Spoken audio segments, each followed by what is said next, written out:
podcast Teman Bicara, Teman Berbagi Cerita. Di sini kita bakal banyak kebahas terkait isu-isu terkini soal parenting dan juga mental health. Sebelumnya aku pengen ngucapin selamat menjalankan ibadah puasa buat Tribuners semua yang menjalankan ibadah puasa. Semoga puasanya diterima, kemudian nanti bisa full sampai 1 bulan di akhir bulan nanti. Nah, untuk kali ini, pada kesempatan ini kita bakal ngebahas terkait gimana sih caranya ngajarin anak puasa, kapan waktu yang tepat buat ngajak anak kita tuh berpuasa. Untuk itu sudah hadir bersama kita di podcast kali ini ada Gus Muhammad Fair, Guru Agama TK Aba 51 Semarang, atau biasa dipanggilnya Gus Fa. Mohon maaf, Ustadz Fa ya? Iya. Baik, Ustadz Fa, Assalamualaikum. Waalaikumsalam, Mbak Alin. Ya, terima kasih sudah hadir di podcast kali ini, Ustadz. Ya. Baik, Ustadz kabarnya gimana? Alhamdulillah baik. Alhamdulillah baik. Ramadan kedua masih semangat full ya, thank you semangatnya. Harus tetap semangat. Harus tetap semangat. Ustadz, kalau melihat Ramadan tahun ini dibanding Ramadan tahun kemarin, Ustadz rasa ada yang beda nggak? Atau sebenarnya sama aja sih bulan Ramadan, memaknai Ramadan? Untuk memaknai Ramadan itu sama saja. Artinya itu kita selaku orang Islam ketika memasuki bulan suci Ramadan harus semangat, karena di situ banyak sekali keistimewaan yang Allah berikan kepada kita. Gitu. Oke, luar biasa sekali. Nah, Tribuners dan juga Gus Fani, terkait mengajari anak berpuasa. Pertama dulu, bagaimana kita ngasih pengertian ke anak puasa itu sebenarnya apa sih? Gimana caranya kita ngasih pengertian itu, Gus? Oh, baik. Mengenalkan puasa dulu ya, Mbak Iya. ya. Jadi sebelum kita mengenalkan akan perintahnya yaitu puasa, alangkah baiknya itu kita mengenalkan siapa yang menyuruh puasa itu. Bisa kita katakan kepada anak bahwa segala sesuatu itu tentu ada yang menciptakan. Seperti halnya kursi diciptakan oleh pengrajin kayu, atau baju diciptakan oleh penjahit. Begitu juga dengan kita manusia, kita ada yang menciptakan. Siapa itu? Yaitu Tuhan atau Allah Subhanahu wa Ta'ala. Jadi kita kenalkan dulu siapa yang memerintahkan puasa kepada anak itu.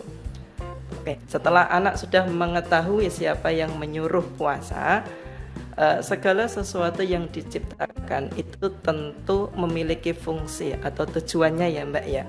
Seperti halnya kursi itu fungsinya untuk tempat duduk, atau baju itu fungsinya untuk menutupi badan. Lalu bagaimana dengan kita manusia? Apa fungsi Allah menciptakan kita? Ternyata Allah menciptakan kita fungsinya atau tujuannya yaitu untuk beribadah. Nah, salah satu ibadah kita kepada Allah yaitu dengan cara kita berpuasa. Ketika kita melakukan puasa, maka Allah akan kasih pahala kepada kita. Dan semakin banyak pahala yang kita peroleh, maka Allah akan masukkan kita ke dalam surga. Dan saya yakin anak-anak usia dini itu sudah sering diceritakan oleh guru-gurunya bagaimana surga itu. Sehingga mereka nantinya akan memiliki spirit atau semangat untuk menjalankan puasa tersebut.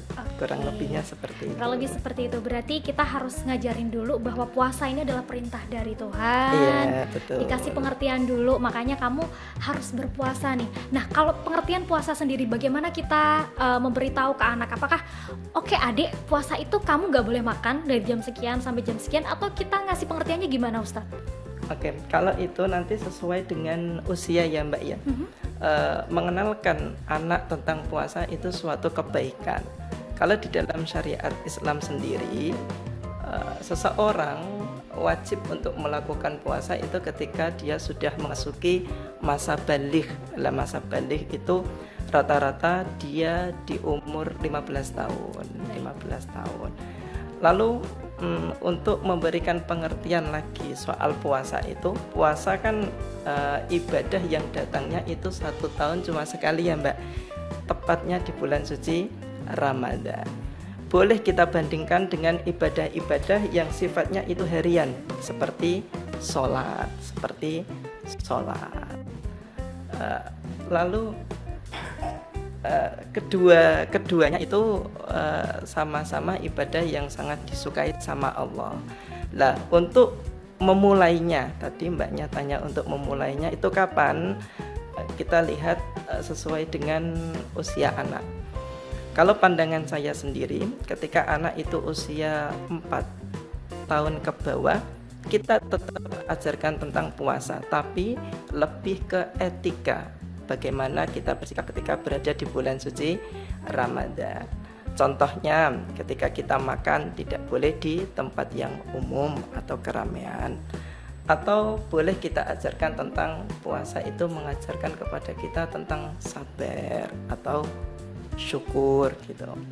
Itu di usia 4 tahun ke bawah. Tapi kalau usia 4 tahun ke atas, nah di situ mulai kita kenalkan dan latih anak untuk berpuasa. Tentunya dengan grade atau waktu yang berbeda ya Mbak ya.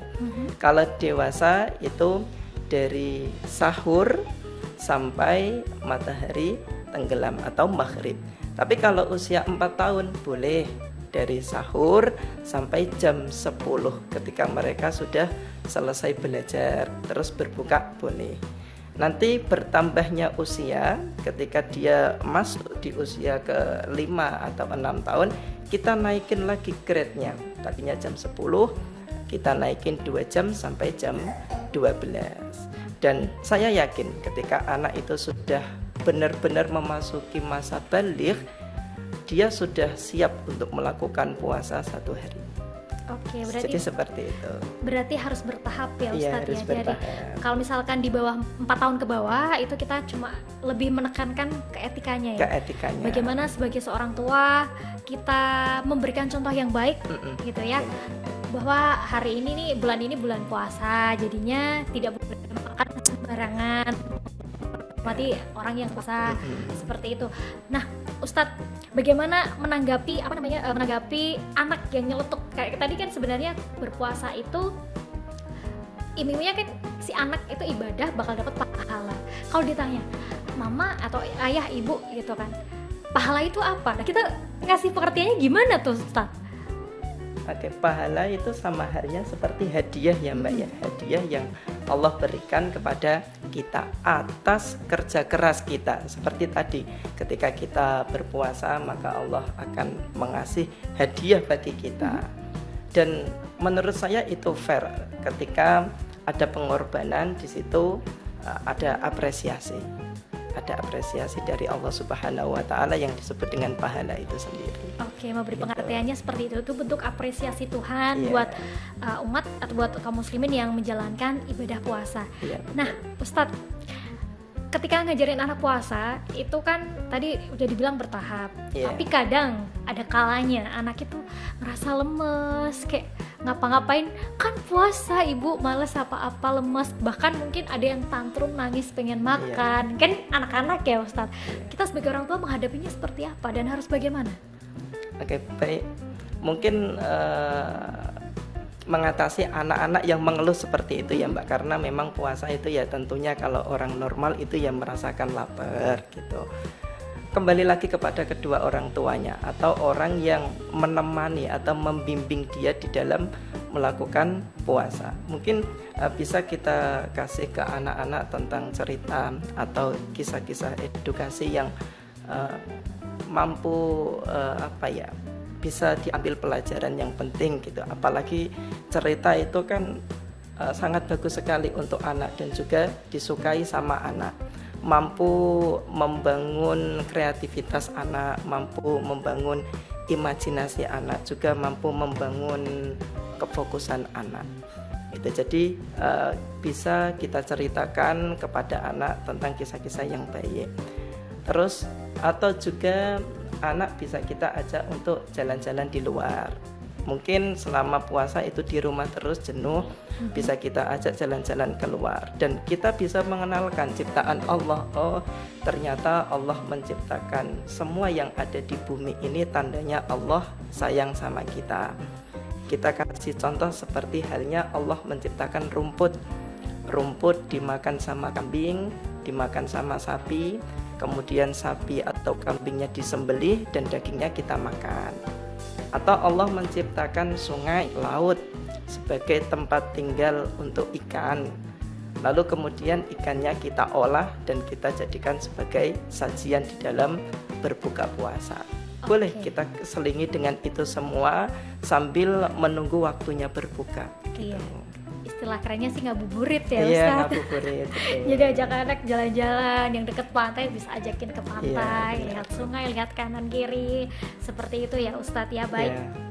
Kemudian Ustadz, kalau mengenalkan puasa ke anak, bahwa puasa itu nggak hanya sekedar kamu tuh menahan makan, nggak makan dan menahan nggak minum aja, lebih ke maknanya itu bagaimana Ustadz? Oke, selama ini kan kita sering menganggap bahwa Ramadan adalah bulan untuk puasa. Tetapi di balik itu semua bisa kita katakan kepada anak bahwa Ramadan itu bukan hanya sekedar menahan makan dan minum. Lebih dari itu, Ramadan yaitu tempat bagi kita untuk menahan sesuatu yang jelek atau menahan melakukan sesuatu yang buruk yang bisa menjauhkan kita dengan Allah Subhanahu wa Ta'ala. Mungkin itu saja sih, Mbak. Oke, lebih ke itu ya.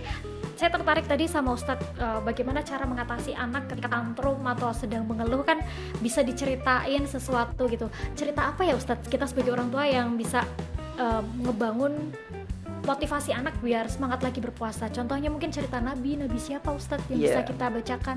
Oke, mungkin banyak ya dari kisah-kisah para Nabi yang sudah dijelaskan di dalam Al-Quran. Itu bisa kita ceritakan kepada anak. Seperti halnya kisah Nabi Nuh, seseorang yang berdakwah tanpa kenal lelah walaupun banyak sekali orang-orang yang menantang. Itu juga bisa menjadi bekal anak ketika dia sudah menjadi seorang pemimpin. Artinya itu ketika kita menjadi seorang pemimpin, tidak semua orang itu suka dengan kita. Ada orang-orang yang membuli kita atau mengejek kita. Terus ada juga kisah-kisah yang sangat familiar ya, seperti kisah maling kundang. Bagaimana seorang anak yang harus patuh kepada ibunya. Ketika dia tidak patuh, maka akibatnya akan seperti ini. Mungkin itu mampu menjadi motivasi bagi anak untuk kehidupannya yang akan datang ketika dia sudah dewasa. Oke, berarti banyak cerita yang bisa banyak sekali cerita diceritakan ke anak kita ketika mungkin sudah lemas, ngeluh. Jadi bisa diceritain banyak cerita Nabi, banyak cerita Nusantara kayak tadi contohnya Malin Kundang juga yang hikmahnya nggak kalah gitu ya. Biar si anak itu biar si anak nggak fokus ke laparnya sama lemesnya. Atau bisa coba jalan-jalan ngabuburit. Mungkin dengan itu dia lupa kalau dia lagi lapar. Oh iya, benar-benar. Kalau lewat YouTube gitu gimana Ustadz? Apakah diperbolehkan juga? Atau baiknya lebih baik cerita aja nih? Untuk seperti video ya Mbak, banyak sekali juga sekarang video-video yang mendidik, tapi juga harus ada pendampingan orang tua. Karena kalau seandainya anak kok dipiurkan di HP, YouTube atau TV, barangkali nanti takutnya, khawatirnya itu anak menyekrol film-film yang tidak pantas untuk dilihat atau film-film yang mampu merusak karakternya sendiri itu. Jadi boleh menggunakan video layar, tetapi harus dengan pengawasan orang tuanya. Harus dengan pengawasan orang tuanya. Biasanya kan orang tua sekarang pengen yang simple aja, makanya oke deh lihat YouTube aja, lihat video aja gitu. Tapi jangan lupa peran orang tua ya Ustadz harus didampingi si anak itu biar nontonnya nggak sembarangan, biar terarah juga nih, kamu harus nonton ini, ada batasan-batasannya. Nah Ustadz, masih terkait puasa sama anak, banyak orang tua yang ngasih iming-iming atau hadiah ke anak. Contoh misalkan saya ngasih iming, oke deh ketika kamu puasa nanti kamu ibu kasih 100.000 rupiah per hari ketika puasa kamu full. Itu baik gak sih Ustadz? Nanti si anak jadi niatnya, aku mau puasa bukan karena Allah, tapi aku puasa dapat uang 100.000 per hari. Gimana tuh Ustadz? Oke, baik. Kalau menurut saya pribadi itu sangat bagus sekali ya Mbak. Artinya itu kita memberikan apresiasi kepada anak ketika dia sudah melakukan sesuatu yang kita inginkan. Memang ibadah itu pertamanya kan kita dipaksa dulu. Nanti lama-kelamaan kalau soal keikhlasan akan tumbuh sendiri. Begitu juga ketika kita memberikan apresiasi tanpa kita sadari, itu merupakan dorongan bagi kita untuk memunculkan spirit anak agar kedepannya itu melakukan kebaikan lagi seperti puasa. Toh kalau kita perhatikan di dalam Al-Quran ya Mbak, Allah Subhanahu wa Ta'ala itu sering sekali menggambarkan bagaimana surga, terus bagaimana kenikmatan yang ada di dalamnya. Pada dasarnya itu kan hadiah yang Allah berikan bagi orang-orang yang taat kepadanya atau bagi orang-orang yang senantiasa melakukan akan perintahnya. Gitu. Jadi menurut saya ketika anak melakukan, kita memberikan hadiah, itu sudah sangat-sangat istimewa, sudah sangat-sangat tepat. Sudah sangat tepat gitu ya. Tapi Sudah untuk sangat. merubah niatnya gimana Ustadz? Tadinya kan mungkin si anak kayak, aku mau puasa karena ibu sama bapak ngasih 100.000 nih. Nah, untuk beralih dari niat yang tadinya pengen dapat hadiah, terus biar mengharapkan ridho Allah, itu gimana Ustadz? Merubah niat dari si anak itu sendiri. Kalau untuk niatnya ya Mbak, nanti ketika anak kok semakin usianya bertambah, biasanya niat itu akan mengikuti, atau ketika usianya bertambah dia akan mulai sadar, oh ternyata saya puasa itu bukan karena ini, ternyata saya puasa itu karena Allah gitu. Biasanya rata-rata itu ya ketika dia sudah memasuki balik, sudah bisa berpikir logis gitu. Saya diciptakan tujuannya ya tadi untuk beribadah. Nah, puasa itu termasuk salah satu ibadah atau pengabdian seorang hamba kepada Allah. Oke, luar biasa sekali. Kemudian Ustadz, kalau terkait konsistensi si anak berpuasa, kadang itu hari pertama oke deh, masih semangat nih, masih semangat. Biasanya anak-anak kayak gitu. Nanti di tengah-tengah, aduh, udah mulai luruh semangatnya. Itu bagaimana? Apa kita sebagai orang tua ketika ngajarin anak, enggak dek, kamu harus konsisten? Apa baiknya, karena anak tuh kan kadang bad mood kan Ustadz. Iya benar. Baiknya gimana? Apa pokoknya kamu harus puasa sampai akhir bulan, atau seperti apa? Jadi Baiknya. untuk konsistensi ya Mbak ya, itu harus benar-benar kita tekankan kepada anak, karena ini adalah ranah ibadah ya Mbak, ranah ibadah. Dengan kita melatih anak untuk konsisten, itu sama halnya kita menanamkan pada diri anak akan soal tanggung jawab dan juga soal ya konsisten akan segala sesuatu yang dia temui gitu. Mungkin itu saja. Baik. Soal konsistensi. Jadi Baik. memang harus ditekankan ya Mbak. Harus ditekankan. Harus Sebagai orang tua ditekankan. kita harus menekankan bahwa puasa Ramadan itu wajib selama 1 bulan full, kamu tuh harus berpuasa seperti itu. Iya. Karena itu perintah Tuhan. Kecuali ada kecualinya. Oh iya. Kalau seandainya dia itu memiliki syarat-syarat tertentu yang membolehkan dia itu tidak berpuasa, seperti hanya ketika anak sakit. Kemarin puasa, hari ini sakit, maka boleh tidak berpuasa. Atau ketika anak-anak sedang bepergian jauh, maka boleh juga tidak berpuasa. Ketika anak itu sehat, beraktivitas dengan normal, badannya itu sehat, maka tetap kita ajarkan kepada mereka itu konsistensi, biar mereka juga disiplin. Biar disiplin. Baik. Berarti bisa dibilang puasa Ramadan ini bisa melatih kedisiplinan, kemudian melatih kesabaran anak. Ya, kesabaran juga. Iya Ustadz ya. Kemudian apa lagi Ustadz? Menumbuhkan rasa syukur. Oke, menumbuhkan rasa syukur. Kenapa? Dari puasa ini akhirnya rasa syukur dari si anak ini bertambah. Ya mungkin selama ini kita hidup dengan selalu kecukupan, apa saja yang kita mau itu selalu terpenuhi. Barangkali kita meremehkan yang namanya makanan ya Mbak. Terkadang juga kita membuang makanan. Padahal di luar sana itu banyak teman-teman kita itu yang sudah tidak memiliki kedua orang tuanya. Mereka untuk makan saja susah ya. Mungkin ketika kita berpuasa, kita akan merasakan apa yang selama ini mereka rasakan, rasa lapar gitu. Mungkin dari situ nanti akan tumbuh rasa syukur, dan rasa syukur ini akan bercabang kepada rasa belas asih. sehingga kita memiliki keinginan untuk saling memberi atau saling membantu pada yang kesusahan. Jadi seperti itu. Luar biasa sekali, berarti banyak sekali manfaat dari puasa ya Ustadz ya. Dari sisi religiusitas, kemudian dari mengajarkan disiplin anak dan lain sebagainya. Ustadz, terakhir pesan yang pengen disampaikan ke Tribuners, terutama para orang tua yang baru akan berpuasa di puasa, boleh disampaikan? Oke, baik. Selalu ingatkan kepada kita selaku orang tua. Seorang anak itu ibaratkan satu kertas yang masih bersih, terhindar dari tinta, terhindar dari coretan. Dan pada saat itu sangat mudah sekali bagi kita selaku orang tua mau membentuk atau menjadikan anak kita itu seperti apa. Dan pada usia itu juga seorang anak memiliki kecenderungan ya Mbak, dengan apa yang dia lihat dan juga dengan apa yang dia dengar. Maka ketika kita kok sudah menjadi orang tua, berarti kita harus siap memberikan contoh yang baik bagi anak. Lalu kemudian ada seorang ulama kita yang sangat masyhur sekali.